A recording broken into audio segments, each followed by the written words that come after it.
नमस्कार, अस्सलामु अलैकुम। खैर मकदम है, स्वागत है आपका दीन दुनिया वीकेंड स्पेशल में। मैं हूं इमरान खान। आज हम बात करेंगे उस देश की जहां पर शिया भी हैं और सुन्नी भी, जहां पर राजा सुन्नी है, सुन्नी सरकार है, लेकिन अवाम की अक्सरियत शिया है। एक ऐसा देश जहां पर बगावत को कुचलने के लिए बादशाह को अमेरिका को बुलाना पड़ता है।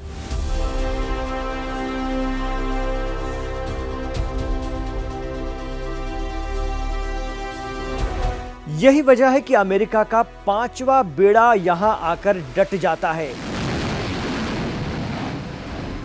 एक ऐसा मुल्क जहां शिया सुन्नी मिलकर मस्जिद अक्सा की आजादी की हिमायत करते हैं, लेकिन बादशाह इस्राइल के सामने सरेंडर हैं। तो आज हम बात करेंगे बहरीन की। लेबनान, यमन और इराक के बाद अगर ईरान हिमायती तंजीमों का कोई गढ़ है तो वो है बहरीन।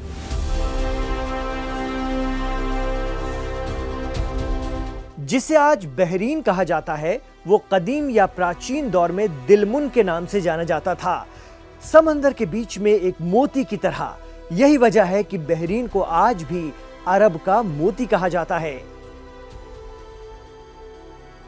तो बहरीन पर्शियन गल्फ यानी फारस की खाड़ी के साउथ वेस्ट में मौजूद एक छोटा सा देश है। ये बहरीन द्वीप और 30 से ज्यादा जजीरों से मिलकर बना हुआ एक द्वीप समूह है।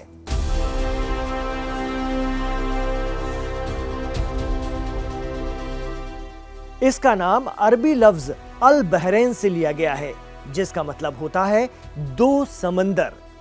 सऊदी अरब, कतर और ईरान इसके पड़ोसी हैं, यानी बहरीन सऊदी से भी कनेक्ट है और ईरान से भी। जब इसराइल ने ईरान पर 26 अक्टूबर 2024 को अल सुबह हमला किया, तो उसके बाद से एक सवाल मंजर-ए-आम पर गश्त करने लगा, और वो ये था कि मिडिल ईस्ट या अरब मुल्कों के कौन से अमेरिकन बेस का इसराइल ने अपने जहाज उड़ाने के लिए इस्तेमाल किया। शुरुआत में कई अरब मुल्कों पर ईरान को शक हुआ, जिसमें बहरीन, सऊदी, कतर सब शामिल थे, लेकिन बाद में इराक ने खुद तस्लीम किया कि अमेरिका ने बिना इजाजत उसके एयरबेस ईरान के खिलाफ इस्तेमाल किए और इसराइल की मदद की।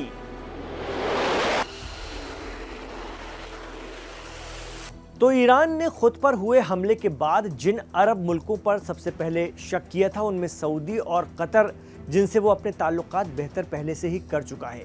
लेकिन बहरीन वो देश है जहां की हुकूमत ईरान मुखालिफ मानी जाती है, या यूं कहें कि वहां से हुकूमत की तरफ से ईरान मुखालिफ आवाजें उठती रही हैं।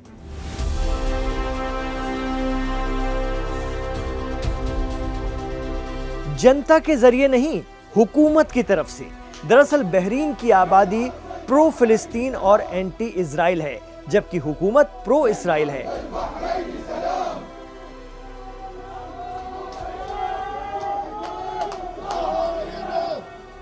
बहरीन में राजशाही है। किंग हमाद बिन ईसा आले खलीफा बहरीन की हुकूमत को चलाते हैं। वो यहाँ के बादशाह हैं।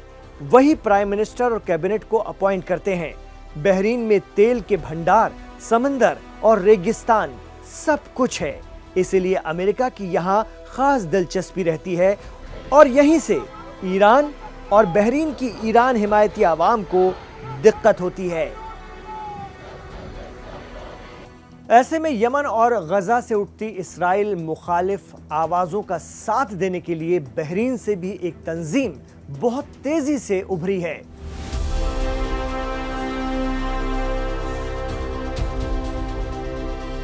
ये वो तंजीम है जिसे अल अश्तर ब्रिगेड के नाम से जाना जाता है।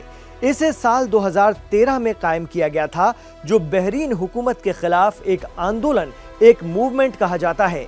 बहरीन क्योंकि ईरान के करीब पड़ता है और इसकी आबादी में ज्यादातर शिया हैं, ऐसे में एंटी इसराइल मिलिशिया अल अश्तर ब्रिगेड को ईरान की तरफ से मदद का इल्जाम लगता है। कहा जाता है कि हिजबुल्लाह और हौसी फाइटर्स की तरह ही अल अश्तर भी ईरान का प्रॉक्सी संगठन है। ईरान की पासदारान इस्लाम या IRGC ने ही अल अश्तर ब्रिगेड के लड़ाकों को ट्रेनिंग दी है और फंडिंग भी करती है।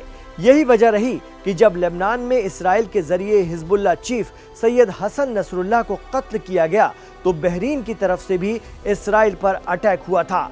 हालांकि ये खबर लेबनान की तरफ से होने वाले हिजबुल्लाह के बड़े हमलों के बीच दब गई, लेकिन कहा जा रहा है कि अल अश्तर ब्रिगेड ने भी बहरीन से इसराइल पर रॉकेट दागे थे।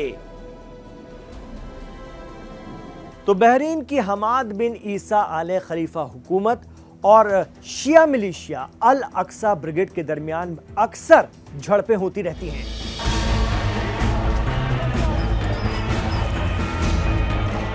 साल 2011 से 13 के बीच जब अरब स्प्रिंग का दौर चल रहा था और कई अरब मुल्कों में राजशाही और तानाशाही की दीवारें दरकने लगी, तो बहरीन की सुन्नी राजशाही भी घबरा गई।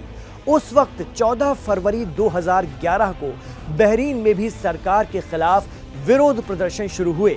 इन प्रदर्शनों में मुख्य रूप से शिया बहुसंख्यक यानी अक्सरियत शामिल थे।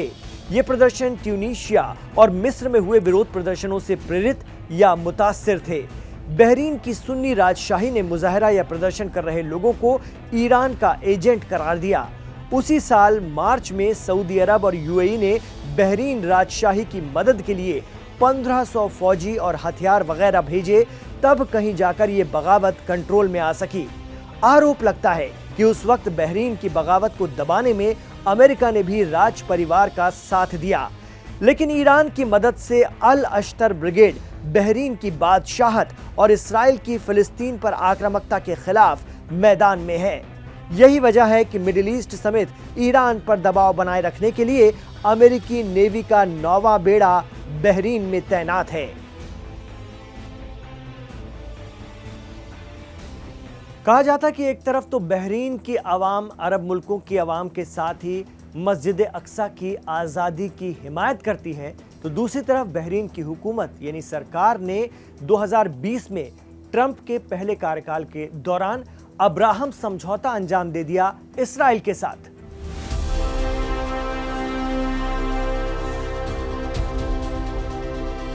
यह साल 2020 था। उन्होंने इसराइल को तस्लीम कर लिया। इस समझौते में उनके साथ यूएई, मोरक्को समेत दूसरे मुल्क भी शामिल थे। दावा किया गया कि इस समझौते से मिडिल ईस्ट में अमन और शांति आएगी, लेकिन इसके बरखिलाफ आज मिडिल ईस्ट जल रहा है और बहरीन समेत दीगर अरब मुल्क खामोशी से गजा में मुसलमानों पर इस्राएली आक्रामकता देख रहे हैं।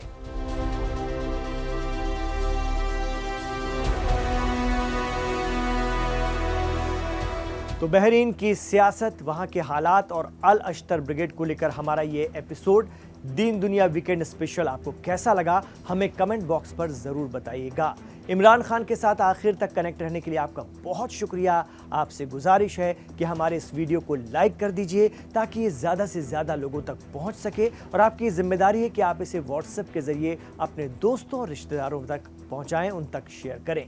इसके अलावा हमारे चैनल लाइव हिंदुस्तान को सब्सक्राइब ज़रूर कर लीजिए। बहुत शुक्रिया इमरान खान के साथ कनेक्ट होने के लिए। अपना ख्याल रखिए और दुआओं में याद रखिएगा।